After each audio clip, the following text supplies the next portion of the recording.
Shalom. My name is Rabbi Nachman Simon with the Delmar Chabad Center. And today we have as a guest my wife, Clara Simon, who is the president of the Lubavitch Women's Organization of the Capital District. And today we will talk and discuss about the role of the Jewish woman in society, in the home, and in the community. Clara, the first question I'd like to ask, and I think that many people have the perspective of the Jewish woman as being a second-class citizen, as somebody who is oppressed, who stays in the home, and has a very secondary role in Jewish life. And the first thing we'd like to ask is a historical perspective of how does Judaism view the role of the Jewish woman? Well, as you said, I think you are correct in assessing the current view. To a great extent, people are very uninformed about the traditional role of the woman in Jewish history and Judaism in general. And unfortunately, Jewish women have gotten a bad rap, so to speak. In reality, nothing could be further than the truth. Judaism has always esteemed and valued women very, very highly. And you mentioned Jewish history. One can really point to various figures during the course of all of Jewish history to highlight the point that I'm trying to make, that women, contrary to being second fiddle or second best, have played a very primary role of importance from early times, thousands of years ago, till the present day. If you want to look at the Bible, starting with the Bible, we have the matriarch Sarah, who everyone knows, Abraham and Sarah.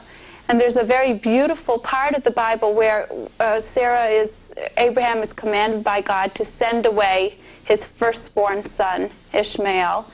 And Sarah asks him to do that, and Abraham is very, very reluctant. He doesn't want to do it. And when he questions God, God answers Abraham, and he says, everything that Sarah tells you, listen to her voice. And there, Rashi, who was a very famous commentator, he lived in the year 1000 in France, and he's our main commentator on the Bible now. He quotes there that Sarah was superior to Abraham in prophecy. That's a fairly minor example. Of course, more major women who come to mind are Esther of the Purim story. Purim is going to be coming up in about a month and a half. And of course, we know the story of Judith. We've heard of her during the story of Hanukkah. Many may have perhaps heard of Deborah, the judge, who led the Jewish army to victory and was certainly in the forefront and not behind the scenes at all. So these are just briefly mentioning throughout. Of course, we have in our present, we have times in Italy, there were women who led houses of banking. They were very prominent in commerce roles. And of course, we have Golda Meir in Israel being the prime minister, so that one can see these are the major, more outstanding examples that highlight the fact that women have never been second-class citizens, and not only not in the home and in a private type of a life, but they've actually been considered as being worthy of leading the Jewish people as a whole at very prominent times of Jewish history. I see that in historically that there is women's leadership role, but on the other hand, we do see there is an emphasis in Judaism about the Jewish home. And of course, the woman physically is the mother of children. She is the bearer of the children, that has to be the major educator of the child in the home. And there is an emphasis on this in Judaism, of course, the idea of having children, the idea of educating children. In today's society, though, that in itself may be considered, I would say, second-class citizen and oppression. The woman should be liberated just to have a career, people would tell you. Having children, staying at home with the children, educating children is not a superior role. How would you answer that? I would beg to differ a little bit with that. I think that as one looks at the course of the women's movement in the past, I don't know exactly, 20 years, there was a very strong emphasis, perhaps 20, 15 years ago, that women should be free to do more than just, in quotation marks, have children. And a lot of emphasis was placed on that, and we see today that there are definitely, women telephone repair people and women anchor people on the television and so on. But I think that the emphasis has swung from that being the only meaningful activity, what a woman does professionally in her career, to finding women who have careers and have professions but also find the family very important. And a lot of women now are starting out with careers, and then as they're having children, 1 or 2 children, they're quite confidently taking time off and devoting it to their children and their family again. And this is, we see this in the secular environment, but I think it only serves to underscore, and emphasize something that people know naturally by themselves, just with common sense, that children are the future of the world. If we don't have children, that there's no next generation, there's no one to give over everything that we've striven for. So Judaism, definitely, you are correct in saying it places a very strong emphasis on the home as being the central arena of Jewish religion and Jewish, as you said, education and transmission of values from generation to generation. Of course, interestingly enough, there's some laws that serve to emphasize this again, that the home in Judaism is considered of paramount importance, even more so than the synagogue. It's told that if a synagogue only has limited resources, enough either to own a Torah scroll, which, as most people know, is central to Jewish religious rituals. It's read on the Sabbath and on holidays. If they only have enough money for that, or to build a mikvah, a ritual pool of water, which the married woman immerses herself once a month, then the synagogue is adjoined to sell their Torah scroll, to go without a Torah scroll, not to have a reading of the Torah for the whole year, in order to build a mikvah where the woman goes very privately. Nobody knows about that. It's a very private commandment, but it's central importance to the Jewish family life. And this is more important. It's considered more important what happens in the private arena of the home than what happens in the synagogue. So you are correct in saying that the home is really of very great importance, and that's perhaps why the woman is not stigmatized in any way as being only at home or just at home. I would like to mention, though, that there is nothing in Judaism that says a woman is not allowed to work outside of the home. And the Talmud, which is the code of Jewish law from thousands of years ago, was perhaps more liberated in the laws that they had regarding women than many civil laws. For instance, it is said that a woman, if she does work outside of the home, her earnings are totally within her own jurisdiction. She may, if she wants, help with the household expenses. She may help her husband provide the food and the clothing and so on, but she does not have to. What she earns is hers alone. She has private property and total power over her earnings, which until, I believe, even the 1800s in England was not so. Until the 1800s, a woman herself was considered property of the husband, let alone anything that she might have earned. So this, it's really an illusion. It's not an accurate view to think that the Jewish woman is only supposed to be at home and not allowed to act in the public arena at all. On the contrary, when the duties of a wife and mother are considered very, very important, and the woman the best able perhaps to fulfill that nurturing of very young children. But if she can combine this successfully with a career outside of the home, more the power to her. Let her do it. I think that's important to understand, that you can have everything really in Judaism. You can have the home and the education of the children, which in today's society really is a problem. People are looking for, we have on the bumper stickers, hugs are better than drugs. There's such a problem out there in society where the children do not feel a place in the home, maybe because of the high rate of divorce, and maybe because, like you say, a loving, nurturing home where both the parents are out working, and you have these lucky children that come home to an empty house. But you see that that Judaism has survived 3,300 years, and like you say, the next generation is not going to continue unless you have the children. Something has to be eternal, and I think that's important in the education of the home. But together with that, I think that there's importance where, like I said before, you are the president of the Lubavitch Women's Organization, and maybe tell us a little about that, where it's not just, like you say, there's a privacy in the home, there's a privacy in caring for your own children, but there's also, the Lubavitch Women's Organization is an outreach program to other women, to other children. Yes, I will comment on that. I'd like to backtrack just a minute and mention that the observance of Shabbat, the Sabbath, is perhaps very important in pulling all the loose ends together when you do, in this day and age, have both parents working or at least one part-time.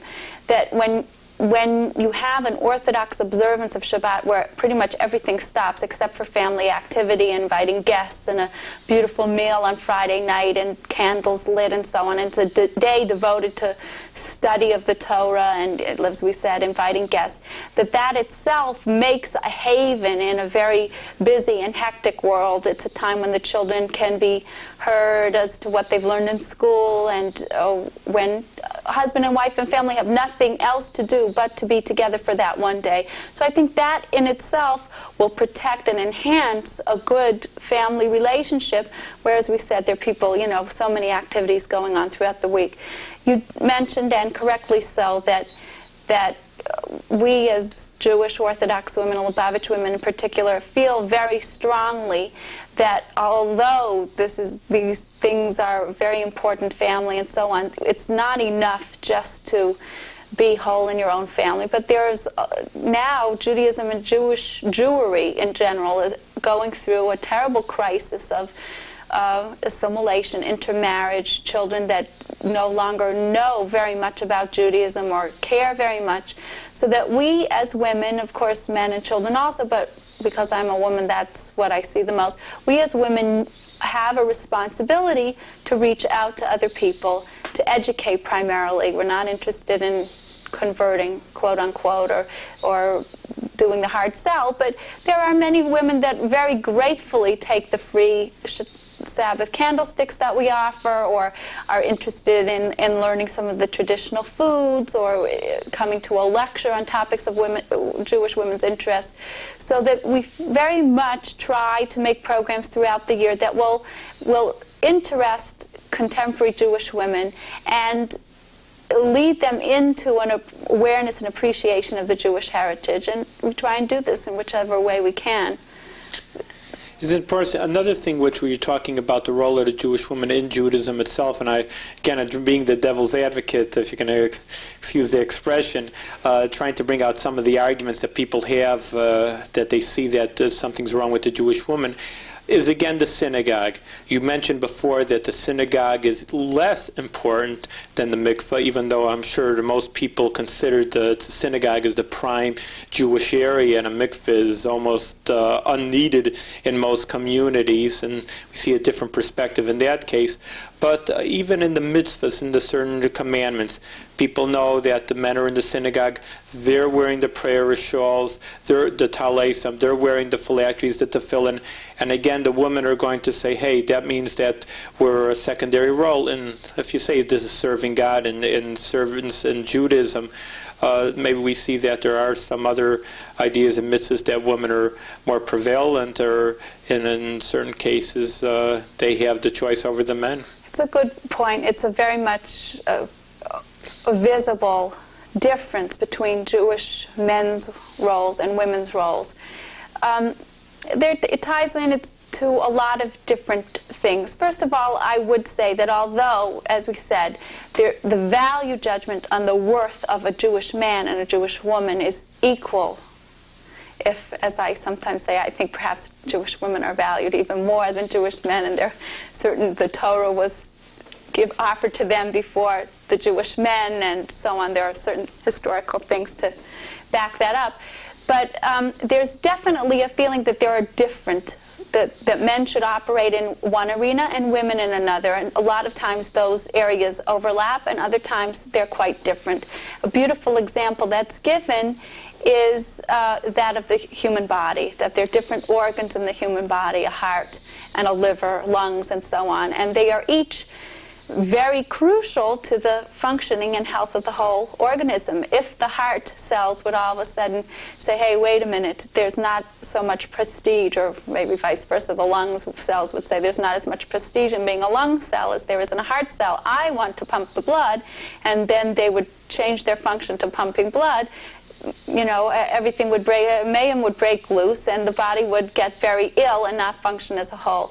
And this is an example that's given to the Jewish people, that there are men, there are women, there are children, and each, when they're functioning, they should have different functions. And when they're functioning to the best of their ability and potential, the whole organism, the whole Jewish people functions well and is healthy, and there's no less prestige involved in being a heart cell, being a Jewish man or a Jewish woman or a Jewish child or whatever it might be, that each has unique capabilities and unique roles, and when they do that, that's the best. Now, when you're coming to the synagogue, and it's very obvious that there is a mechitza, or a separation between the men's section of the synagogue and the women's section of the synagogue, some people take great offense, and they find it very difficult to deal with. I personally never found it so difficult. I was not brought up in an observant home, and when I came into I had been brought up in, you know, I wasn't even affiliated with even a Reformed temple, and we went to temple at times, you know, it was everyone please rise, everyone please sit, and so on. When I came to the Orthodox synagogue, the Lubavitch synagogue, for the first time, I was very impressed with the fact that there wasn't so much praying in unison.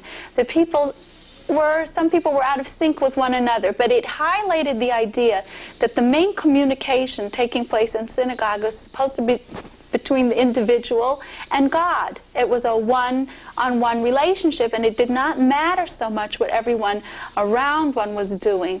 And I think if that is the case, then it doesn't matter so much whether it's men that sit mingled with women or separate from women. And the way to best do it is whatever method facilitates most easily that human being God connection. And it could very well be, and you know, in a way I appreciated always being alone with the women, where I could pray in whichever manner I felt fit without having to worry that people were looking at me or what might be. It also, you mentioned the women not having a tallis, a prayer shawl, or to fill in other things like that, or not in the Orthodox tradition being allowed to be rabbis and so on. And this ties in with a whole different area, which again it's hard to touch on briefly, but I'll try it.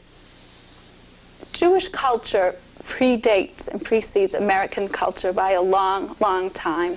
A lot of the values that we live with today are very definitely secular values that come from American Western culture.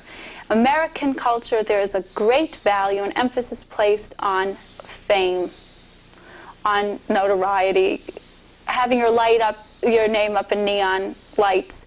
That's why the sports figures are so famous and acclaimed, and movie stars are so famous because they've made it. If you want to know if someone is successful, you think about how much money he makes. Does he make a lot of money?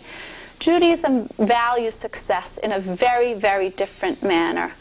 It's a much more private way, and if a person is successful, man or woman, generally one would think is, how is his family life? Is he a decent human being? Is he generous and kind to those he meets around him, he or she meets in the world around him? And that is a measure of a person's success. So that the idea of being up on the stage and doing the main thing is not necessarily the greatest thing to do or to be in Judaism. So that when we see the rabbi is on the bima, is on the stage, and he has the prayer shawl, and he is making the speech, okay, but it's not such great shakes. One can have a synagogue without a rabbi. One can have a synagogue and prayers without a minyan, a quorum of 10 men. And again, really, the main arena of Jewish tradition and transmission of values is found in the home. So that although the woman's role may not be so public, it does not mean it isn't valued and equally as important, perhaps much more crucial to Jewish life in general than that of the public figures. I say even in the mitzvahs itself, in the different commandments, as we mentioned, all right, the men do have the phylacteries, they have the talesim, which are important in its own right. But again, the Jewish woman, for example, talk about Shabbos candles, the Friday night candles, or kosher, for example, where the women are entrusted with these special mitzvahs, these commandments. And really, it's not that, well, here's some mitzvahs, some commandments for men, and here's some mitzvahs, commandments for the women. And all right, they have different jobs, but really here's a few instances where the men and women are equal, so to speak. If, for example, a man is living by himself, so he's a bachelor, for example, then he does have to light the Shabbos candle. Some people don't know about it. They just think that the candle is for women. The truth is that if a person's living by himself and he's having Friday night by himself, Shabbos, then he really should light the candles. But let's say then the man becomes married, so now there's a man and a woman. Should they both light the candles? Well, of course, no. That people, we all know that it's the Jewish women and also the little girls that light the candles. So there is an importance there that, like you say, especially because there is in the home, and then we could just, like you say, people can argue what's more important, the home life, where maybe your name is not in neon lights. This is your home, and then you don't get a business card, or for example, to have a nice home. On the other hand, if you're a vice president, or if you're a lawyer, or whatever have you, you got your own desk and office, and maybe your own secretary, and that seems to be more important. But it's like you say, I think it's a very much different value system. But in Judaism, you do see that, like I say, there are different roles, but they're equal. And like you say, in many instances, the woman is superior, like I said, in the Shabbos candles and kosher and examples like that. It's interesting, actually, that, as you said, it's the choice is either the man or the woman to have this mitzvah, this opportunity to serve God. And the woman is entrusted with that. It wouldn't have to be, but she was given the privilege of lighting the candles, of making sure of the kosher in the home, and, as we said, the laws of family purity. And parenthetically, her opinion or her witness is to be totally trusted in all these areas. If there's a question of Jewish law, she alone can say that she's seen something, or in terms of kosher in the kitchen, and she is totally trusted. She doesn't have to call in her husband or any man to back up what she's saying. Again, I think that Judaism just emphasizes that an individual has to try and be whole within themselves. Obviously, there are people nowadays who are single or, are divorced. That doesn't mean there's no place for them in Judaism. There surely is. It's always sort of the focus I like to think of. There's an individual focus, how one is within oneself. And then as when relations to family, which can mean parents and siblings as well as spouse and children. And finally, one's privilege and responsibility in relating to the community as a whole. And there's certainly enough to do for everyone, whether they're women or, as I said before, men or children or whatever age you are. There's a lot to be done, a lot to be learned, and it's really very exciting the more one delves into Jewish life. It's interesting. I know that, of course, the Lubavitch Women's Organization, Lubavitch is a Hasidic group based in New York, and it's actually tremendously interesting to me that they get together for conventions, and they have literally thousands of women around the world internationally that come together and discuss these different issues. And it seems that the high level of the woman actually, it says, the Rabbi, the Hasidic leader of the Lubavitch movement, actually says that women really have even a greater role, not only in the home now, and that's what we've been discussing, but actually in the community that can influence other people, maybe because they are more warm, and maybe because people are looking simply for a home life. Like we started saying, that there's high rate of divorce, there's even if people have parents, there's not that much concern. It's even other people. I mean, it's not a Jewish idea. It's the sociologist has been saying that that's a high rate of drugs. People are looking for it, and there's a need somewhere. They're not happy with their own lives, and it starts with in the family life. And these are commercials that I say that's not anything to do with Judaism, but they're just saying a strong family life, this is what you hear, is the way to prevent the drug abuse. And it's amazing that, it's nothing amazing to Judaism, of course, but it's just that I think everybody is realizing that if you want good human beings, maybe if you need them to make more money, you could send them to college, but money isn't everything. You have to have people fulfilled and satisfied with themselves, and it really, it's what we're saying is the most basic society problems, and I think people would even argue that one of the major problems today in America is the drug abuse, and it's just like maybe divorce rate, and it's all centered, really, we can say the national problems today are centered from the home and then against the Jewish woman. So, and a very big society viewpoint, a national viewpoint, it's really the solution is maybe the Jewish woman, or the woman could be an example to what society's values really should be. I agree with you. I think in general, Jewish families traditionally always were very strong, and typical things like alcoholism were lower found in the Jewish community than elsewhere. I think unfortunately people thought that a good family life or secure family life, these were things that would come naturally. They weren't things that one had to really focus one's attention on, that if one wanted to educate one's children, it should be in a trade, it should be college, it should be medical school, and so on, and that these other things like a happy marriage and the respect between the generations, they would come automatically. And unfortunately, I don't think that that is the case. And that really a lot of the laws, there are 613 commandments, but a lot of these commandments are not so much for what they do for God, but what they do for us as human beings. And that when we follow the laws of family purity, they enhance the marriage. When one, as I said before, follows the law of the Shabbat, when one doesn't drive or go shopping or whatever, which on the one hand seems rather restrictive, on the other it ends up having a very beneficial effect, that the family does sit around the dinner table together at least once a week. There is discussion between the generations. What have you learned? What are you doing? That these things do help human existence. It seems perhaps a little contrived to say that a religious law, would do that, but just from personal experience and having lived, as I said, in both ways, I think that it really does. It's a tall order to say that Jewish women are capable of fixing all the ills of society.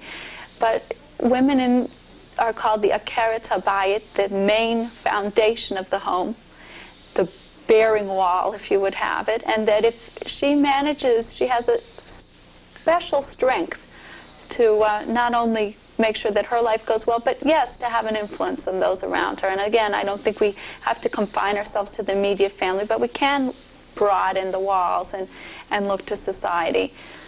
And I think, obviously it's a big thing, as I said before, and how do you do it? You have to go slowly and little by little, and little things do add up. And I guess I do agree with you, but it does mean work. It doesn't come automatically. I think that we can conclude, maybe if you have a final message to any Jewish women or girls that they want to take a different perspective and see something different, what Judaism says, and it is, as you've been saying, a different perspective than maybe people have been raised up with in America, to say the least, but it's maybe a better one if people are open-minded enough to see that there's something happening in traditional classic Jewish values that they haven't been grown up with, and they see maybe a lack in their own lives that would be fulfilled in Judaism. So maybe you have a little message for them. We're always open. We would love people to come and visit, or as I said, anyone that's interested in following this discussion further, or coming to learn how to make the traditional holiday foods, or anything, we're free and open to questions and classes. We've spoken in various sisterhood groups and are open to that, so for sure anyone should feel free to call. Thank you very much, Claire.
Shalom.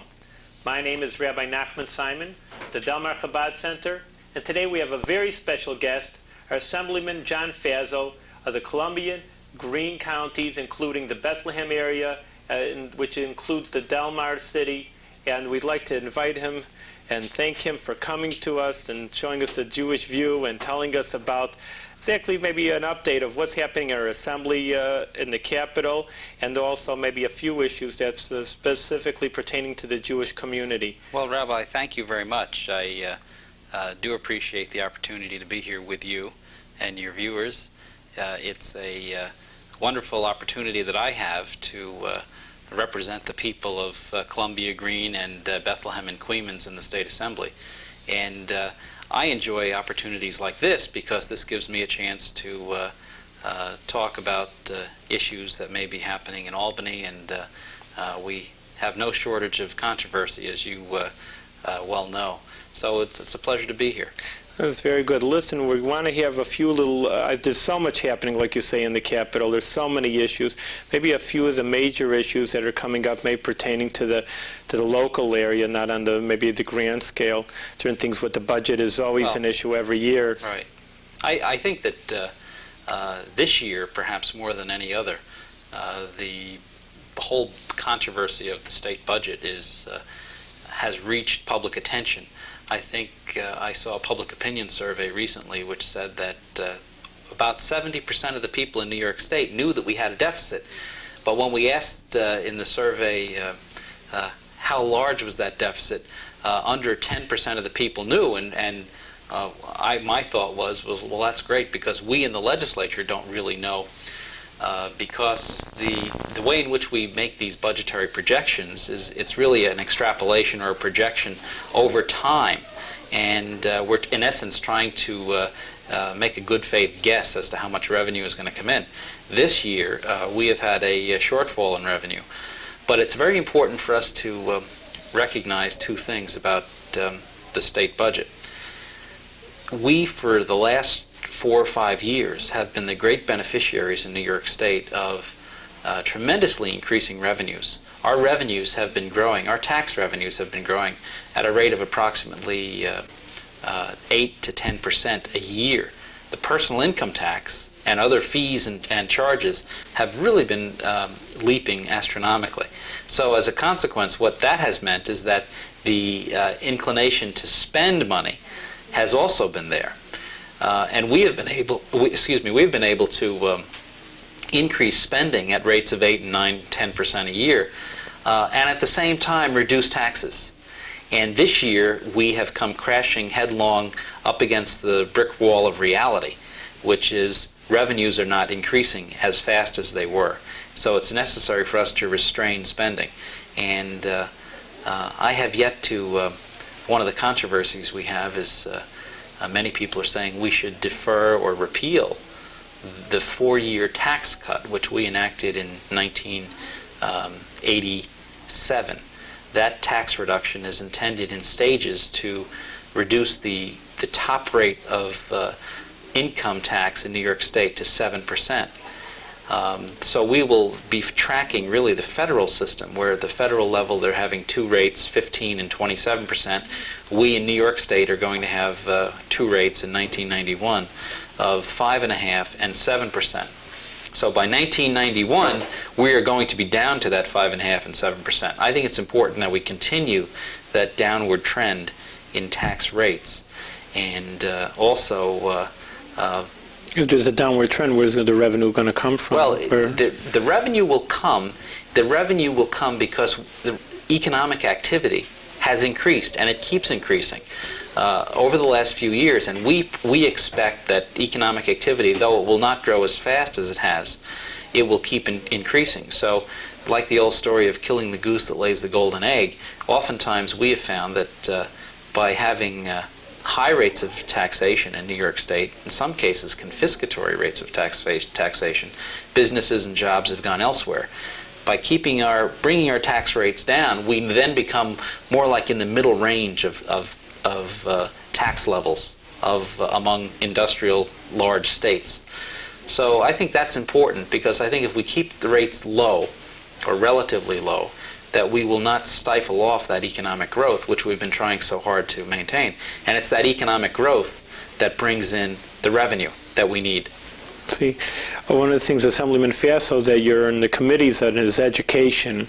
I personally think that education is one of the more major issues in the Assembly, because the state is important because of our youth, of our children, and we know that's where our future is, and therefore education is so important.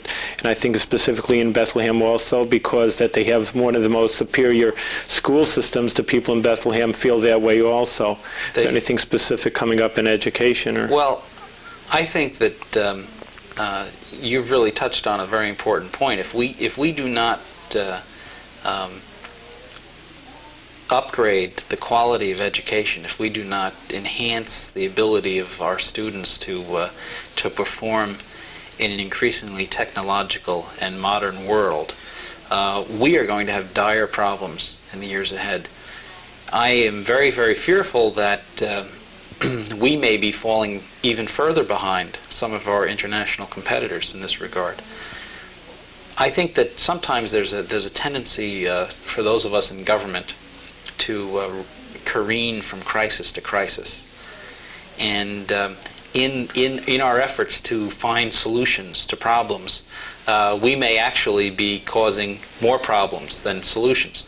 I think it's important for us to go back to basics, to have more local control, more local decision making. You know, we have a tremendous inclination in Albany to think, well, let's come up with some new grandiose scheme that will enhance education. If we just force feed it to everyone in the 700 school districts around the state and all the thousands of teachers and the thousands of students, that things will get better. Well, I think there is a need for standards. But I question the tendency of New York and the legislature and the education department to micromanage school districts. I think there are a lot of smart people on our school boards throughout the state. I know in the town of Bethlehem that there are a lot of smart people both on the school board and in the school administration. And I would prefer that we would give them state aid with fewer strings, to let them decide for themselves what is best for the students and the teachers and the entire educational community in our town. I think that if you talk to any school superintendent or high school principal or teacher, you will find that there's a tremendous degree of frustration with the amount of rules, regulations, and controls. My theory is that these people are professionals. In many cases, they're being paid very good money, and let's let them educate. Let's let them do what they should be doing. I tend to resist the notion that we can, through changes in Albany or direction from Albany, that we can have real impact at the local level. I think it's important for the regents and the education department and the legislature to set overall parameters, but leave a lot of leeway within the implementation of those parameters within the districts. So I think local control is important, and I think that's perhaps an aspect which is missing right now in the way in which we are governing our school districts throughout the state. It's important issues, education. Also, together with maybe the humanistic idea of a government, you're also the minority leader on the social services. Is that correct? Yeah. In the last session of the legislature, I was the ranking Republican on the Social Services Committee, and in this session of the legislature, I've been the minority leader has switched me to a different role as the ranking Republican on the Committee on Banks, which, given the difficulties of the savings and loans, the thrift industry in general throughout the nation, although not necessarily New York State, it has really been an important assignment to take on. And you've allowed me to lead right into a pet idea of mine. I think we're talking. Undoubtedly, there was corruption, and there was greed, and there were lax standards for review and accounting. in the thrift institutions, particularly in Texas, I mean, and California. Some of the things that we have observed and read about that were being done, some of the loans that were being made on a very flimsy basis were really shocking. And I think that there's a good basis for criminal charges.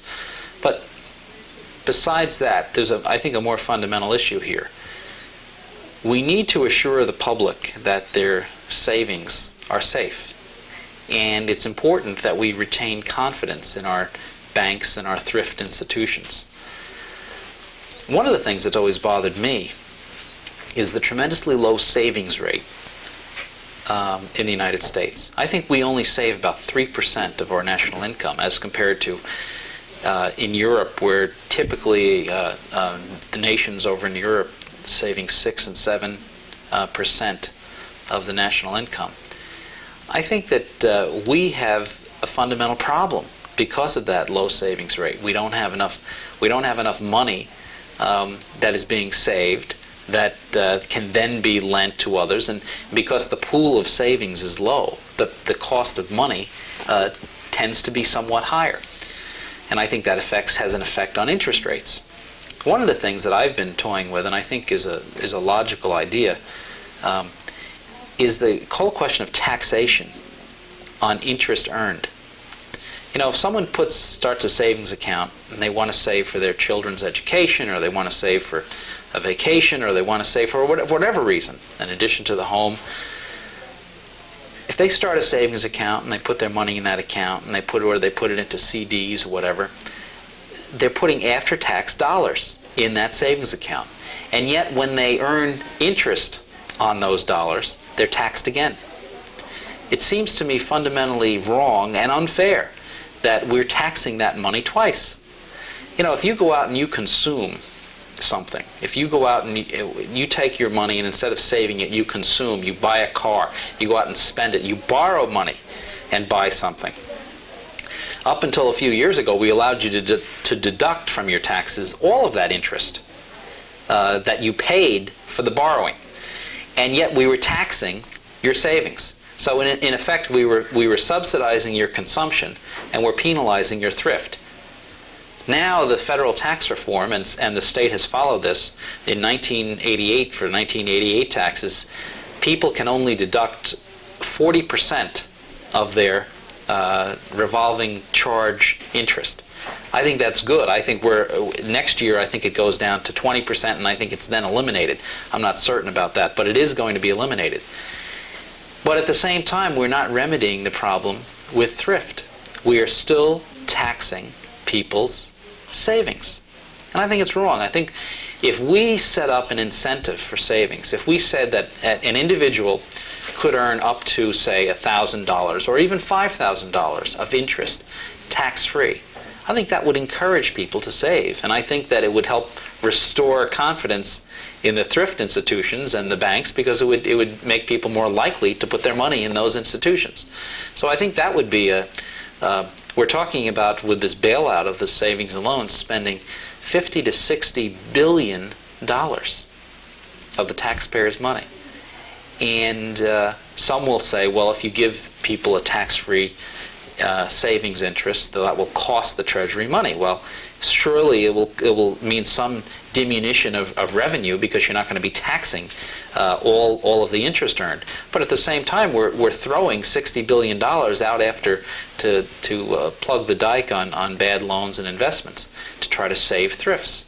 So I think that we should re-examine this policy, and I'm introducing legislation in my capacity as ranking Republican on the Assembly Banks Committee, which would set up a New York State tax-free interest, and allow people of all, you know, I think this appeals to everyone, the affluent, the middle class, the poor, anyone who has some savings, anyone who wants to put some money away, that money shouldn't be taxed on that interest. So I think it's a good idea. The governor, incidentally, has proposed a variant of this plan. He's saying that if you invest you talk about back to education again. We know the cost of higher education.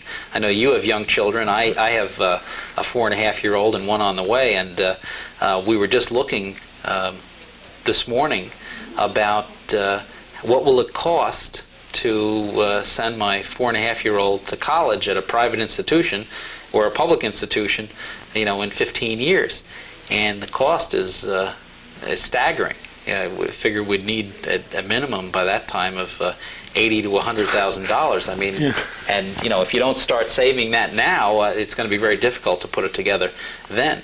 So we were saying we should really, instead of doing it half-heartedly like we're doing it now, really make a sacrifice and start putting money aside for that purpose.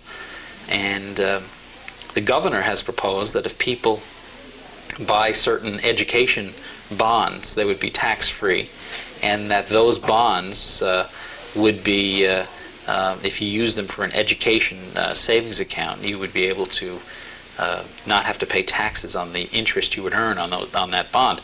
Well, I think that's a good idea, but I think we should go further. I really think we should allow people to save without the interest tax penalty for any purpose, not just education. Let people save for any purpose. I think it's a good idea, and I think it affects everyone, and I think it affects everyone beneficially. Something good. It's good to see that. And, see you have an interest in the people. Sometimes people always feel, I know, the government, that they're thinking about the just higher issues, but to think about the common person who's got to pay, like you say, for college, or somebody who's worried about their own personal school systems, the down-home grassroots issues, that there is concern over there in the Capitol for that. You mentioned education to me. The most commonly asked question that I get from people is what happens to the lottery money? Yeah. Do you ever wonder about that? Yeah. Because so much money is coming in. Yeah. The people were led to believe when they adopted the lottery through constitutional amendment that the lottery would be the salvation to the problem of education funding, and the plain and simple fact is the lottery is one giant hoax in terms of raising money for education. Let me tell you what we do.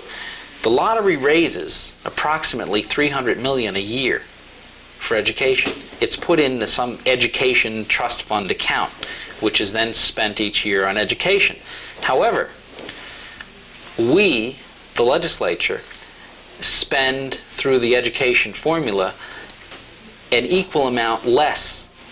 So it's like since the lottery brings in $300 million or $350 million, we then withdraw $350 million from what would have been spent in the education formula. The effect is no net new dollars are spent for education as a result of the lottery. All it is another revenue source. That is all. I mean, there's no other way you can explain it.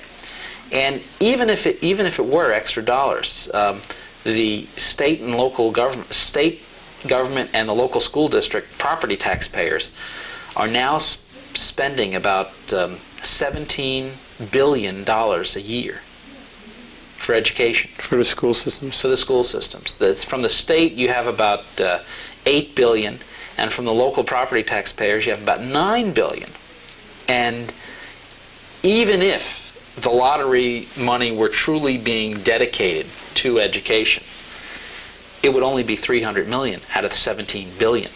So it's a small portion of the overall pie, and that's why people constantly ask me this question. I get letters and calls from people, and they say, my school taxes have gone up too much, and whatever happened to that lottery money?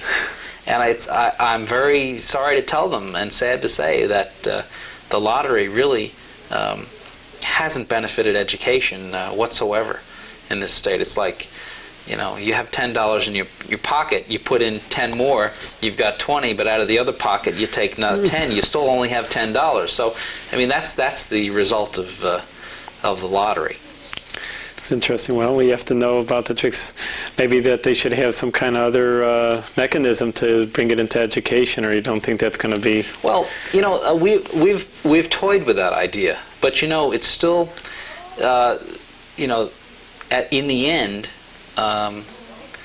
it's still, what's to stop us, the legislature or the governor, from making allowances or making a presumption about, well, since they're getting the $300 million from that dedicated source out there, we won't have to give them as much new money this year. Yeah, it's hard to...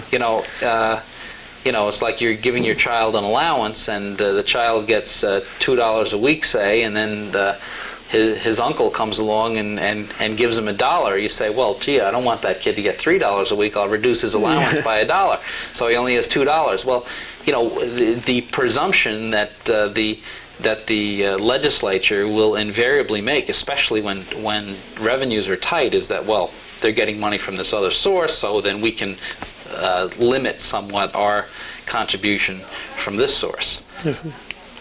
Concerning maybe the Jewish community specifically, the New York State actually has the biggest Jewish community in the entire country, of course, including New York City, but even in our local area there's a sizable Jewish community. Mm-hmm. And there's always certain things that, and I think New York State is actually in the forefront of, well, we say it's you can't legislate, so to speak, religion. It's not allowed. It's not our constitution. We wouldn't want to have it any other way. But of course, there are things like the kosher laws that are pertaining to the Jewish community specifically. Yes, and in fact, we have a number of bills right now, which I support, which deal with the labeling and processing of food which is labeled as kosher, and also requiring the processors or the packers to maintain records for up to 2 years, a minimum of 2 years, regarding the products which they have packaged and sold under the heading of kosher. So there is a strict regulation, and I think the Assemblyman Lasher from Brooklyn has been in the forefront of these bills, and I've been pleased to lend my support to him when he's brought these before the Assembly. Well, very good. Just to see that the Jewish laws are just getting actually the support by New York State is very good to see from different people around the area. Well, frankly, I find that many non-Jews look to that labeling for because they want to buy foods that are prepared in a kosher fashion, and it's an added benefit to consumers, frankly. So I think it's very useful, and it's one that we should be very careful that people know exactly, and that they can have confidence in that labeling. Higher standards. I know that it's come out from different committees about exactly why kosher is sometimes more expensive, and that they found that there is higher standards because of that. And people, something that part of the lactose-free people that are not, of course, Jewish are not keeping kosher, of course, but like you say, the higher standards that kosher allows, that there's many people around the area. That's right. I think it's something which we have that labeling, and we should make sure that there's a high degree of consumer confidence about that labeling. Yeah, that's good. All right, so I see that the Assembly is working hard this year and during the Capitol. Is any other specific issues that you feel, like you say, you have some pet projects that you'd like to see being pushed through the Capitol, or something in the long run that maybe certain things could be to be helped out in our specific areas or in general? Well, I think that one of the things that disturbs me is the condition of our roads and bridges. And we went and enacted that $3 billion bond issue last year, which I was very much against. Why were you against it? Because the bond issue, first of all, is very expensive. Yeah. And second of all, it won't solve the problem. The problem is we're not taking the second problem first, that we are not putting enough revenue year in and year out to the maintenance and repair of our roads and bridges. We are only spending, say, $500 to $600 million at most out of the general fund each year for road and bridge repair, and yet that same general fund receives over $1 billion, in motorist-related taxes and fees, gas taxes, license registrations, what have you, over $1 billion. We should do what 47 other states do, which is to dedicate the motorist-related fees into a segregated special fund, which we politicians and other interest groups out there can't get their hands on. the motorist is a great revenue raiser for state government, and Governor Cuomo is incessantly going back to tires or car registrations or license fees or whatever as a source of revenue. I think that's wrong. I think that the motorists should be paying for the roads and bridges. They're the ones who are using them. And we have a really serious problem with deficient bridges. It's been very difficult. We all know the situation with the Jericho Bridge when a bridge is closed, the difficulty that presents. But with bridges and roads in disrepair, it's a very serious problem. It's also very expensive to keep bonding. $3 billion we borrowed last year. That money will run out by 1993 or so. It will cost another $2.1 billion on top of that for interest. So why don't we take that $2.1 billion, instead of having the taxpayers have to cough it up and pay the bankers and the financiers the interest charges, why don't we use the $2.1 billion for roads and bridges? So what we have been trying to say is, let's have a dedicated highway trust fund. 47 states do it that way. The federal government does it that way. Let's stop using the motorist-related fees and gas taxes in the general fund. Let's put them to where we have to have them. And the governor's DOT has said we need at least $1 billion a year. And in fact, we may even need more than that. I believe that motorists would even pay a nickel more in gas tax if they had the assurance that it was going for roads and bridges.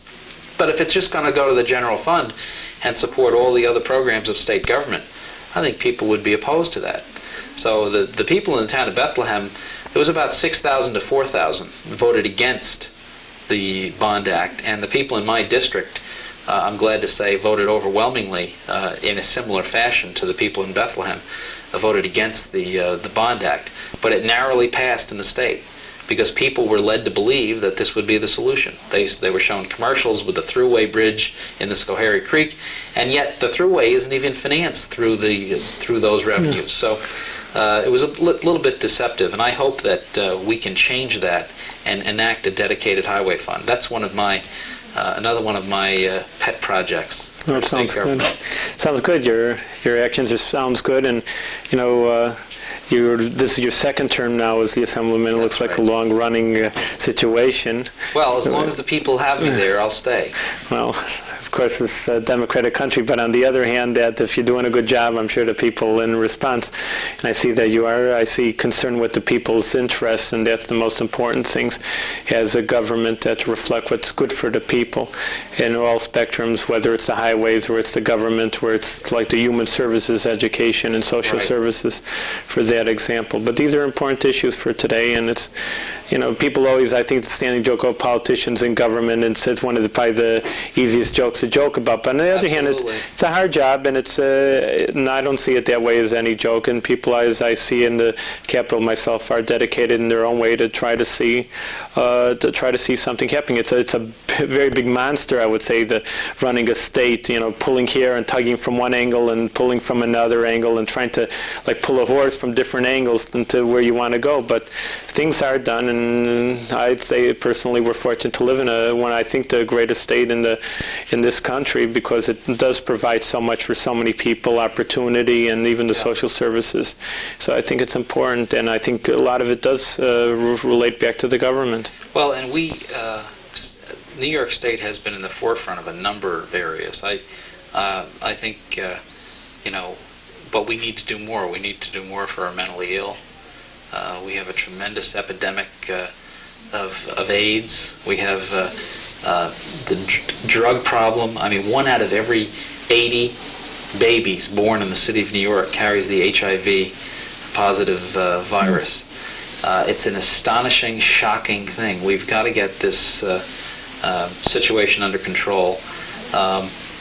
You've got to have, I think, enhanced penalties for drug trafficking, but we also, I think, there's no way we can deal with this problem just on the supply side. We need to deal with the demand side, and we need to educate our children and others as to the dangers and how they can just destroy their lives by experimenting in drugs. And it's a tragedy. I've known people whose families have been shaken apart by this. Alcoholism is another one. I mean, it's a tragedy. It's probably the most abused drug, even with all the things we're talking about with cocaine and crack and others. Alcohol is still the most abused drug. So, I mean, you have tremendous societal consequences from this, and government has a role in education and other methods to help solve the problem. Thank you very much, Assemblyman Faso, for coming, and maybe in the future you'll give us another update of what's happening in the Assembly. Thank you. Pleasure to be here.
Shalom.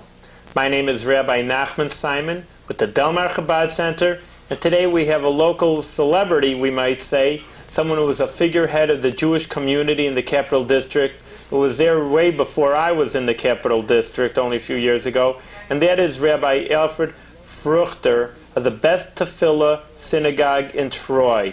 Is the Orthodox synagogue in Troy, and the only one there is nowadays. And like I said, Rabbi Fruchter, first of all, welcome to our show, and we're glad to have you, a distinguished member of the Jewish community, to say the least.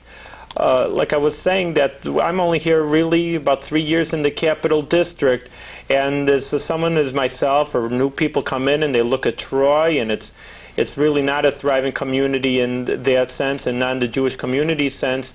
But people always say, oh, Troy in the olden days, or people who were born in Troy, maybe they're living in Albany or in Delmar nowadays, they say Troy in its heyday or was even more than Albany. And for a newcomer like myself, it's hard to believe that. It's hard to understand that, to see it from what it is today. Maybe you will start off in trying to describe us the history of the Jewish community in Troy and also the history of the Beth Tefillah Synagogue. Thank you very much, Rabbi Simon. Troy indeed is a long-standing Jewish community, but it was much more flourishing and vibrant in years back, 50 to 60 years ago. Our synagogue is an old one. It was organized in 1860, and at that time was called Bet Israel Biker Cholim. And it then combined with another synagogue around the same time, which is called Chai Adam. And then it was they merged and used the same building that they both had, and that's on River Street, 82 River Street in Troy. That's when they got the name Beth Tefillah, when they merged? No, that comes a little later. Right. It was first was Bet Israel Biker Cholim. I'll come to that a little later. Then in the year of 1961. There was another synagogue around the corner from us, and also an Orthodox synagogue, very highly esteemed. And that synagogue sold its building to the Russell Sage College, which had buildings all around. And it took that one, which fit very well in with their plans. And therefore, that synagogue merged with ours. The name of that one was called Sharei Tefillah, which means gates of heaven. Bet Tefillah means house of, Sharei Tefillah means gates of prayer, and Bet Tefillah means a house of prayer. And when they merged, they changed the name using the first word of our synagogue, Beth, meaning house of, and instead of Sharei Tefillah, it was Bet Tefillah, because Sharei Tefillah was the other one. So you had the first word of our name and the second word from their name. So it was Bet Tefillah, house of prayer, combining house of Israel, Bet Israel, and also the Sharei Tefillah house, gates of prayer. Now, when they combined, they had very outstanding rabbis even before they combined. First there was a Rabbi Baruch Zev Mott from 1885 to 1894. He was a rabbi in the synagogue. And then afterwards there was a Rabbi Chaim Mordechai Lasker, who was a rabbi from 1895 until his death, 1932. Then there was Rabbi Jacob S. Cohen. He was an outstanding rabbi. He was a rabbi in the synagogue from 1946 or 47 until 1969. Then he retired to Passaic, New Jersey. He was an outstanding man, learned both in rabbinical studies and in secular learning, and a man of great personality and great achievements. And he just died about a year ago. I just received from the Young Israel of Passaic, New Jersey, a whole folder of material with his picture, extolling him on the first yahrzeit, the first death anniversary of his passing, with tributes from various people who spoke at his funeral, including the rabbi of Young Israel Synagogue, and including other celebrities and other people in his family. And it was very, very impressive. And I hope you can see how beautifully he looked. Then after he left here, there was a Rabbi Bialik, 1970-72, and I succeeded him. I'm here from 73, which is now 16 years. And then, so going back to what you said, the history, in the old days, it's a very flourishing community. I was told that at one time there were 4 kosher butchers in Troy. There was all kinds of industry in Troy at that time, even generally in the general community. There was a railroad station, the train used to run through here. It was much more active than it is now. And so it was with the Jewish community, and there were people of learning, people who were observant, and people who took pride in their synagogues and in the Jewish life here.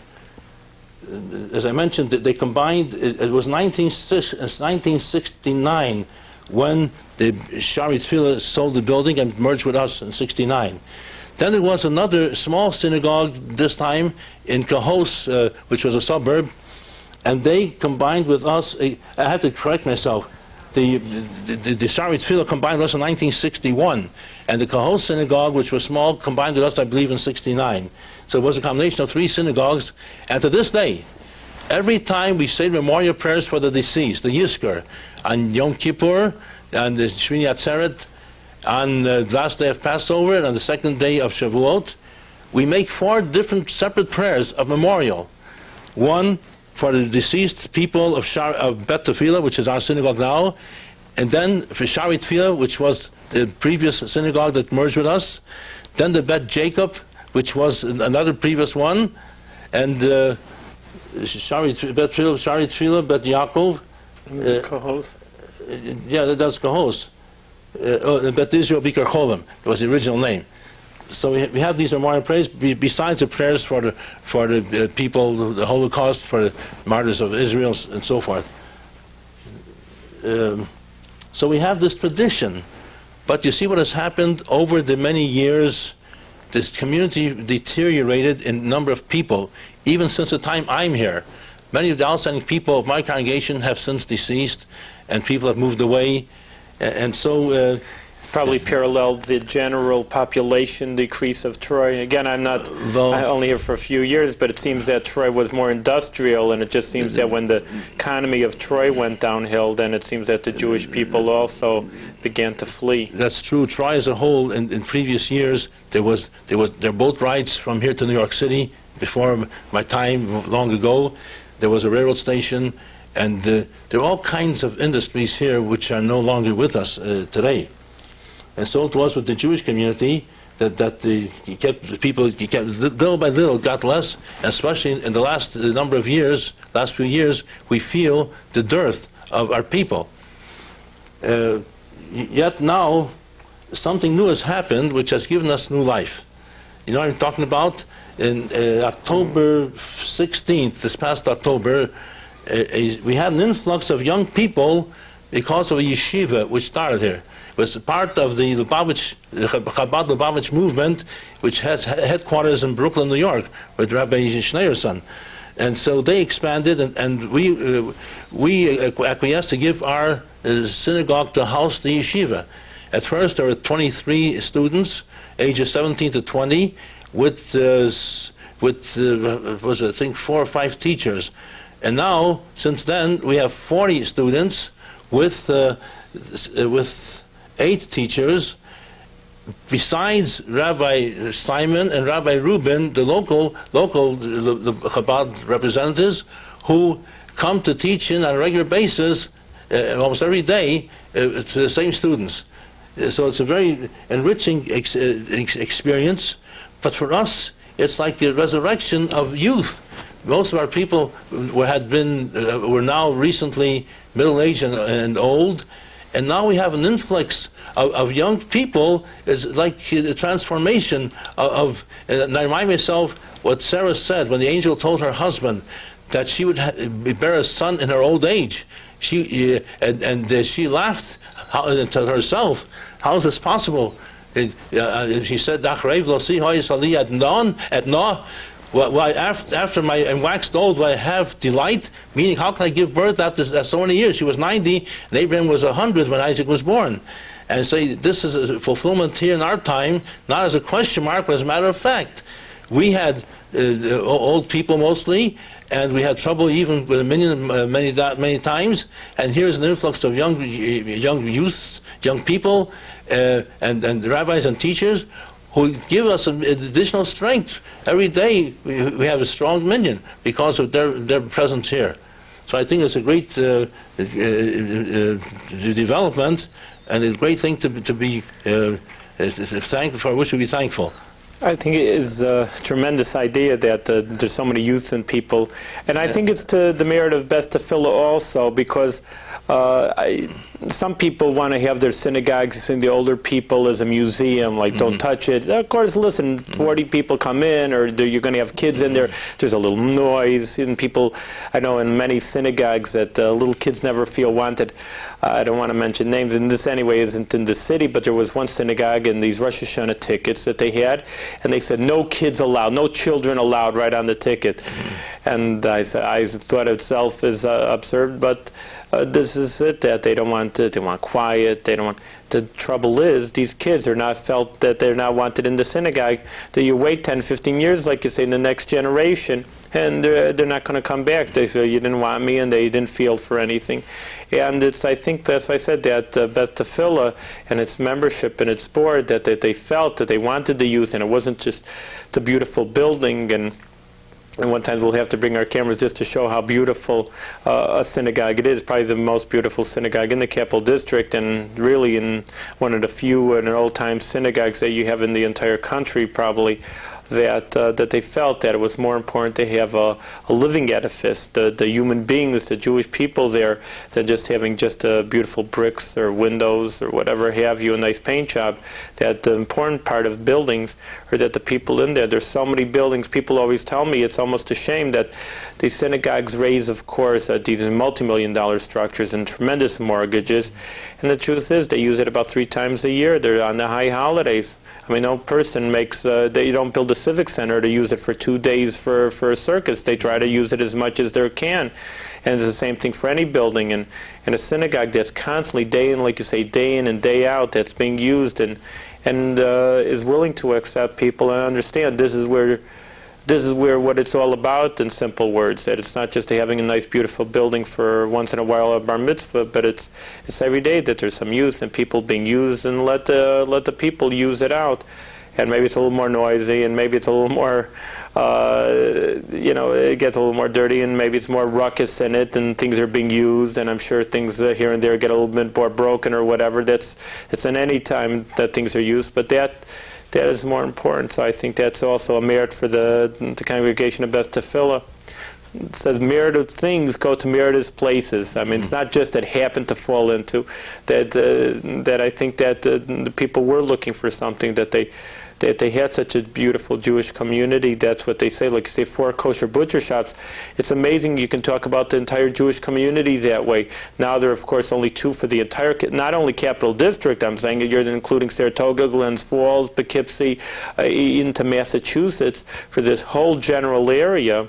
Northern New England and Western Massachusetts, you're really talking about 2 kosher butcher shops. And it's amazing, that's why I say when you hear it, that there were 4 kosher butcher shops in Troy alone, and people don't even think of Troy as any outstanding Jewish community nowadays. So it just shows, it's like a microcosm of what's happening to the Jewish community in general.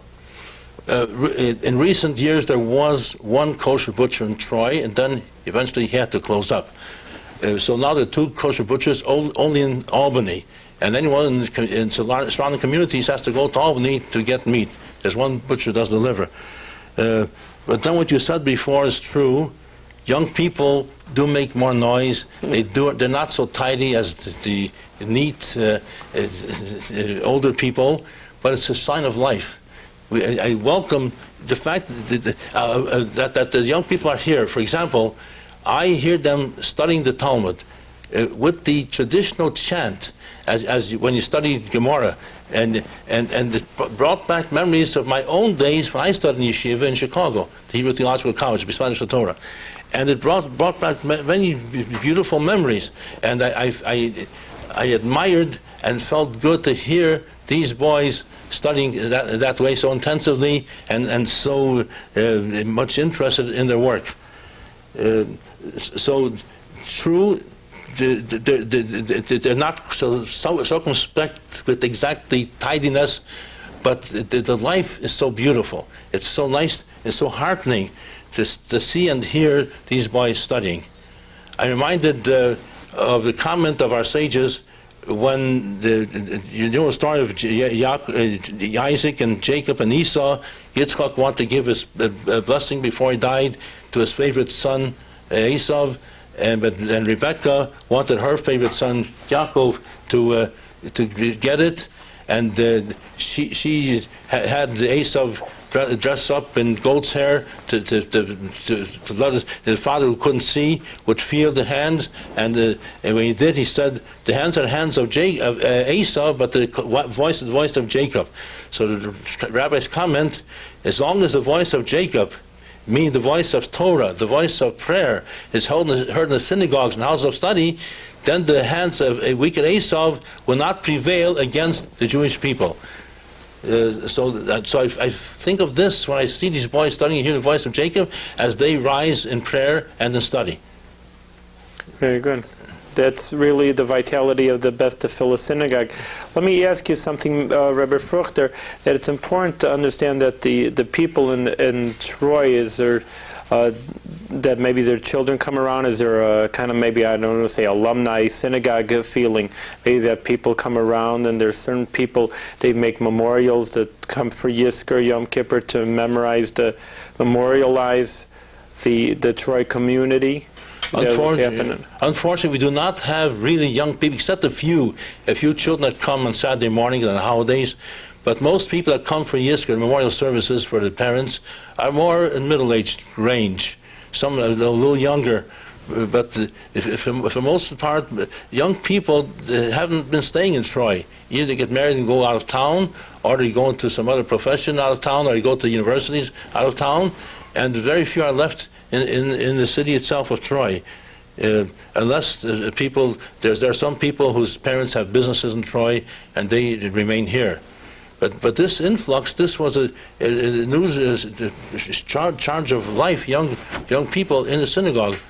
And I don't think even in the old days, 50, 60 years ago, when this was a flourishing congregation, that there were so many young people as there are now.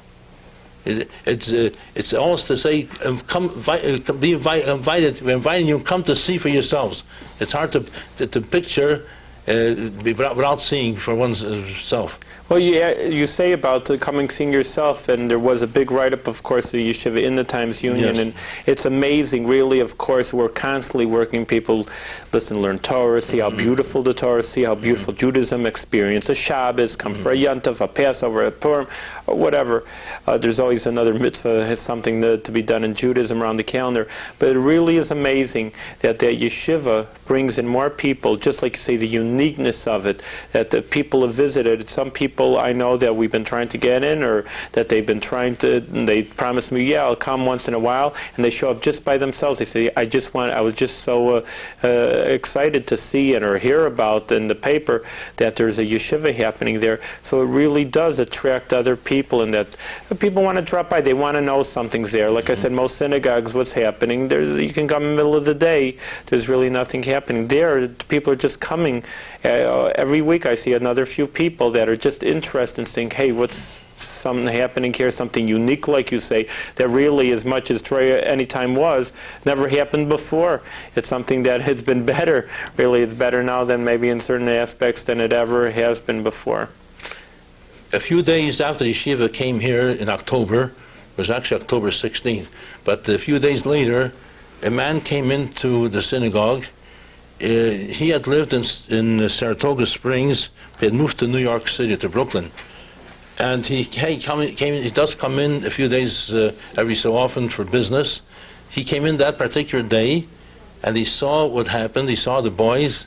He was so enthusiastic, so impressed, so inspired, that immediately wrote a letter expressing his happiness with seeing the yeshiva, and pledging to give a substantial amount of money to the synagogue every year because of what the synagogue has done in bringing this yeshiva into its premises. So it doesn't, and I've seen many people come who are very much impressed favorably with the kind of students we have and how they are studying so sincerely. It's very good, very good. Well, it's good that there's vitality. Like you say, it's a living epic that Judaism really is alive, and sometimes it goes down. Maybe through the Holocaust, our numbers decreased, and Judaism decreases, but it seems like throughout the 3,300 years of Judaism, that always bounces back somewhere or another. Fruchter, you have a very interesting story I'd like you to bring out in your own personal life. You said, of course, you learned in yeshiva in Chicago. It's actually my hometown also. Well, I know that. Yeah, it's very good. Yeah, it's Chicago. There's a lot of Jewish people there. And also before, I think you had your rabbinate. You had as a first, well, I don't know exactly, but you were in Memphis, Tennessee, and I'd like you to relate the happenings First I was over there. in Chicago for 5 years, then I was in Memphis, Tennessee for 9 years. From 1945 to 54. And in 52, a family moved downstairs from us. Of course, we had to live within walking distance of the synagogue, so it was a few blocks away from the synagogue. It was called Bet El Emet. And this family moved in. There was a father, a mother, and one son, and there was a grandmother. And the name of this family was Presley. And they were very poor. Sometimes my wife would help them pay their water bill, which was on our meter, and they couldn't pay even the dower that was their part, but we advanced it, and sometimes they couldn't pay back. But she didn't have a telephone, so his mother came up to use our telephone, and they didn't have a record player. One day, I was out of town that time, it was in the summer, and the son, whose name was Elvis, rang the bell, and he asked my wife whether he could play a record that he made on our record player. And sure enough, he did.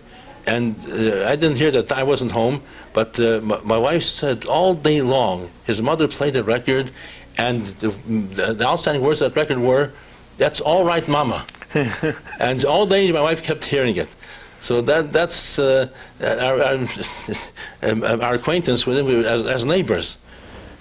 Sometime later, I had moved from Memphis to Oakland, California, and I saw a headline that must have been about maybe 2 years, a year and a half, 2 years later. I see a headline: Elvis Presley, the girl swoon, his concert in the auditorium. So could that be the same one we knew? And sure enough, it was. And then later on, a year or two later, he came to San Francisco, which is across the bridge from Oakland, and he had a press conference. And I was invited, I guess many other clergy were invited to meet him.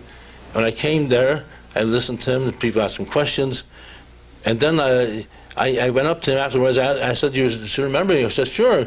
He had a Jewish boy from my congregation that was a schoolmate of his, and he traveled with him.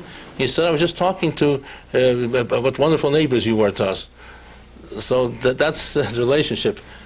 Whatever. So you knew him. It's a special story. Yeah. There's so much the memorability that goes with all these rock and roll stars, especially a person like Elvis Presley. Well, if he were alive, some people say he's alive now, which I don't believe. but if he were alive, I'm sure he'd recognize it. That's very good. Well, it's an interesting.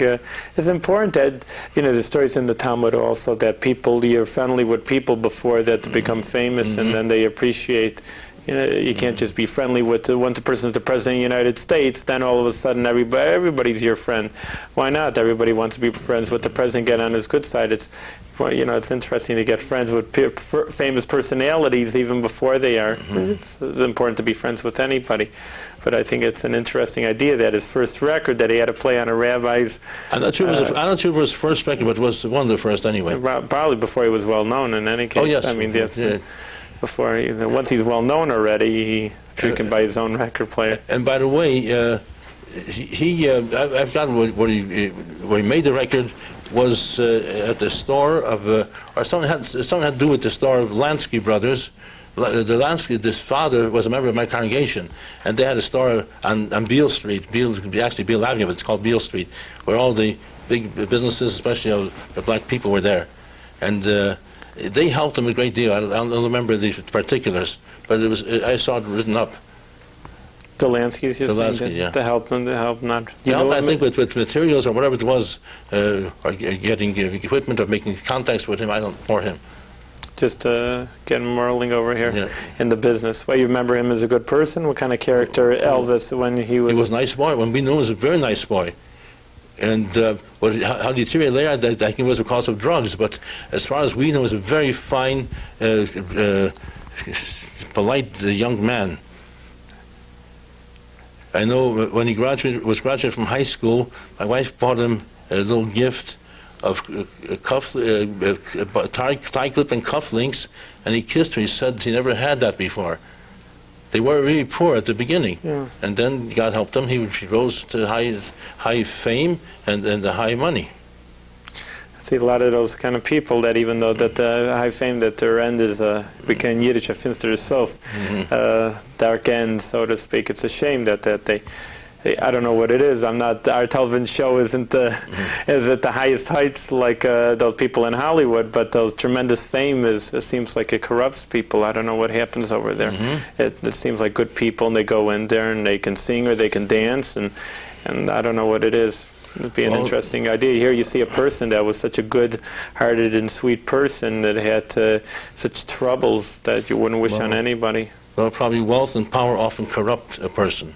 We have in the Torah too, in the Song of Moses before he died, the Song of Hazino, it says, "Vayishman Yeshurun Vayivot." Israel waxed fat and kicked, meaning sometimes the great wealth and power can demean a person and deteriorate in his character.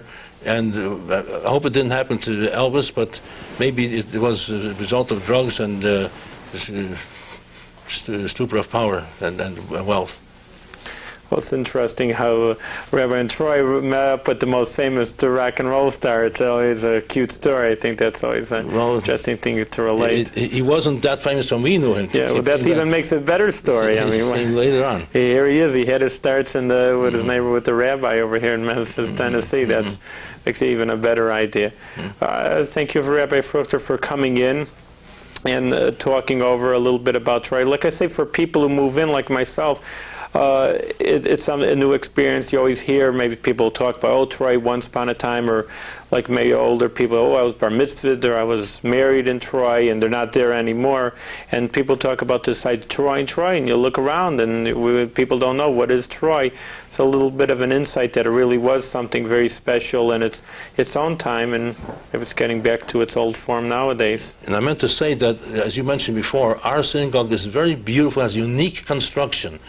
I think it's the only one synagogue in the capital district which has a separate platform for reading the Torah. It wasn't so at the beginning, but in recent years, one of the men who chanted services on the holiday said he wouldn't chant unless he made a special platform from which the Torah would be read. But it exudes a very kind of warm atmosphere when you come and you see it. I think you would agree with that. Very, very much so. I think that's a very unique synagogue for the Capital District, and like I said, and I've seen very few even throughout the United States that look that way, and I think it's very special that keep these things alive, and not, like I say, not as a museum piece, and that's not what Judaism is for, but that it should be used, and people should come in, and like you say, nowadays it has that bracha, that blessing also. That's such a beautiful building, has such beautiful people to fill it in with. I thank you, Rabbi Fruchter, for joining us, and hopefully we'll meet again. Maybe we'll show some close-up pictures of the best to fill a synagogue one day. I hope so. Is there time for you?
Hello, my name is Rabbi Nachman Simon with the Delmar Chabad Center, and today we have a very special guest with us, Mr. Morris Gerber.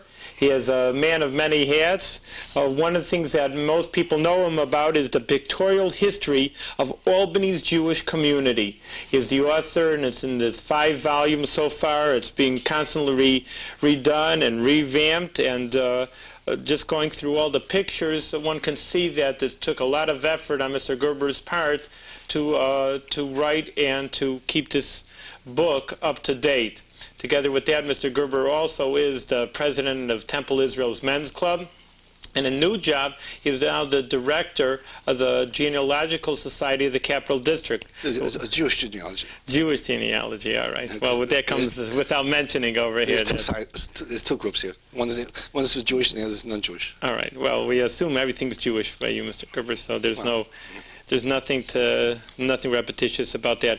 Well, I'd like to, first of all, we'll describe, there's so many things that we could talk to you about. I'd like to talk to you about the Albany Jewish community, its history, and really its start, and I guess its heyday around the turn of the century, and its heyday, maybe it's going now also. It's a very special time. But according to your history, you have many pictures of these times of the 1900s, 1920s, 1930s. I know for myself that I'm only here for a few years in Albany, and it's a lot of time the old-timers will tell me, oh, the old neighborhood around Pearl Street, and oh, the old synagogue. And I go around there, and there really isn't too much of a Jewish presence. Maybe you see a Jewish star on one of the old synagogues around downtown. But it really is important to understand the roots. It's very interesting, really, for any person to see where the Jewish community was and how vibrant it was. More kosher butcher shops, for example, more Jewish stores than we have really today. You can start in and talking about a little bit about the history. Well, if anyone takes a tour in the old South End, you'll still see the Star of David on a few of the old synagogues, which they didn't take off. Franklin Street, there's one building there. It's stained glass. It's occupied as a residence now, but I was surprised that they didn't change the window. They left it that way. Oh, they're probably very beautiful. That's why. Oh, it is. That's why they like it so much. Yeah. See, in Temple Beth Emeth also, they had the big star on the top there. Now it's a black church, a church for the blacks. I heard recently, I think that they might take off the star. I hadn't checked recently to see it. But you'll still see quite a bit there by just going on a tour or browsing around the old South End. A lot of memories. What else is there to see? I mean, just a person by themselves would note anything? Or Well, very few. if there's any, like you say, a few things they have a Jewish star on it, you can probably figure out that it's going to be Jewish, but there's any of these old stores that you can see. Sometimes I see old stores down there, and they're a little run down, and probably they're not Jewish anymore, but sometimes you see some Jewish names that are faded out from these stores, or they're boarded up now, and I say, well, that must have been some... One unusual thing is where the pastures areas in South Pearl Street is a recent Peyton hardware store. That was originally one of the earliest buildings of Temple Beth Emeth. They changed the complete front of the building. You would never recognize it, but you go inside, see the old railings and all from the old Temple Beth Emeth. I have that in this book here, showing a horse-drawn trolley car going past the building, and it says the old synagogue building. And this comes out of a book from the 1850s. That old ago? So that's showing how far back. Is there the oldest synagogue? Do you know the dates of these synagogues that go back, or they're probably not around anymore? It's difficult for me to remember all those dates, but in this book here, I have dates, the names of the presidents, rabbis, and as much as I was able to dig up. Hannah Applebaum, she helped me dig up quite a bit through a lot of research. So in the book, I have also one section from the 1886 Book of Albany. It gives different religions. So the part of the Jewish religion, it's surprising the terminology they use as far as a Jewish clothing and all the way the talis and all. It's unusual. So that is reproduced in this book, telling during that period, 1886. There's. Was it hard to look up the archives? No. What research did you have to do and to dig into the synagogue, each synagogue privately, or private people? I approached every synagogue and temple, including an organization that was supposedly black Jews. I don't know whether they're authentic or not, but that's questionable. But I have them included in this book too. I went to one of their services on a Friday night. I was curious to see what it was like. They treated me like a king. Yeah. They wanted me to come back next morning, Saturday morning. So I told them I'd like to, but I can't. I'm going to Temple Israel services then. But I try to cover as much as possible from every synagogue except the one on Fulton Street. I found it very difficult to find any picture of the building that used to be there.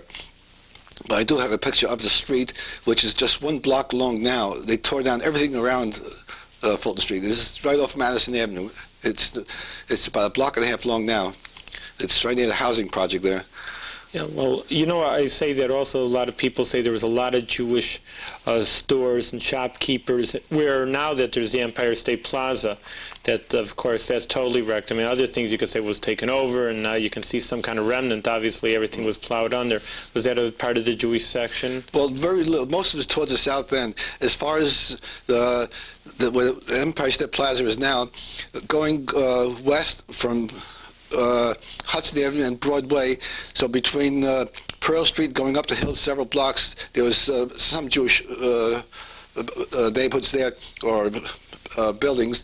Of course, that was the old market square. They used to sell their chickens and fruits and vegetables and everything else. I made sure I took pictures of everything there whatsoever before they tore that down. Nice. Someday maybe use that in another book. Yeah. But that was the hub of the Jewish neighborhood, like from I'd say Hudson Avenue down to Arch Street. That was the really main part, especially Pearl Street, South Pearl Street. Then you go maybe 1 block or 2 east towards the river, and 1 block or 2 west up the hill. That was the main thing from as far back as you could remember. This book will tell all the details about that. Quite a bit. we dug up as much as we could from every synagogue, whoever could supply us with any material. Does it seem like it was more vibrant to Jewish life? Well, let's say you say the 1900s or 1920s, 30s, more synagogues, like comparatively the number of synagogues then compared to now.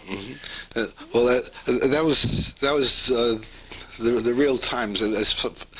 Well, some people will talk about memories and they'll go back and reminisce quite a bit, but now it's like a shadow. It's hardly anything, things change so much. In fact, I wonder if there's any Jewish people living in that area right now, because there's several synagogues which converted, were taken over. They're either black churches or something else.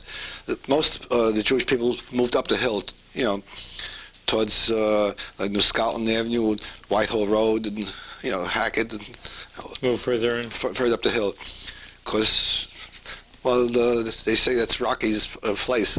He changed over, the neighborhood, so right. They went on from then over here. They tore down just a little too much, but what could you do?